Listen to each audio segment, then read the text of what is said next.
Isa ito sa mga karanasan ko na nakakatakot nung undas.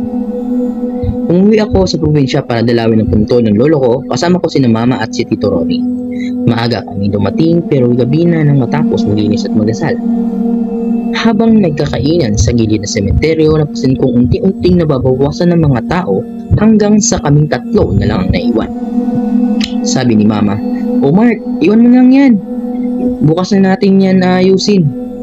Tumango lang ako, pero habang nililigpit ko ang mga kandila, napansin kong may lalaking nakatayo sa dulo ng sementeryo, suot ang lumang damit at tila nakaduko lang. Nakaipit sa kamay niya ang isang itak. Akala ko bantay lang ng sementeryo, pero nung napansin kong wala siyang anino sa ilalim ng ilaw, ng dila, doon ako kinalibutan. "Ma, may nakatayo po doon, oh." "Walang anino?" Sabi ko, sabay turo. Paglingon ni mama, wala na yung tao. Pagtingin ko din, nawala na natin yung tao. Hinayaan na lang namin. Kinabukasan, bumalik ako mag-isa para magdasal ulit. Tahimik, walang tao, pero paglapit ko sa puntod, may nakapatong na itim na plastic sa ibabaw. Pagbukas ko sa plastic, muntik ko nang may tapon nito at napasigaw. Ulo. Ulo ng lalaki.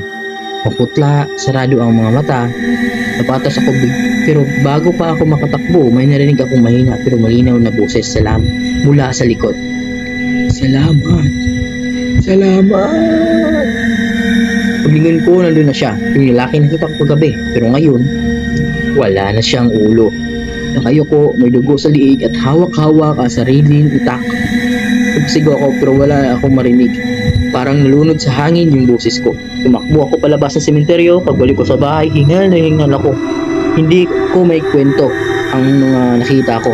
Tinignan ako ni mama, binigyan niya ako ng tubig. Pero kinabukasan pa kami bumalik. Bumalik kami, kasama ko si mama, si Tito Romy din, para maniwala sila sa akin. Pero pagdating nila sa punto, wala na ang ulo, wala na ang plastic. Ang naiwan na lang ay bakas ng paa at dugo. Hanggang ngayon, tuwing undas, may nakukwento pa rin na may nakikita ng lalaking walang ulo sa sementeryo namin. Tuwing alas 12 ng gabi, tuwing alas 9, hawak pa ang itak at may hinahanap pa rin. Yun lang po. At gusto niyo po bang makarinig ng Tagalog Horror Stories, please pumunta lang po kayo sa YouTube channel ko na Tagalog Horror Story EI at subscribe. Thank you!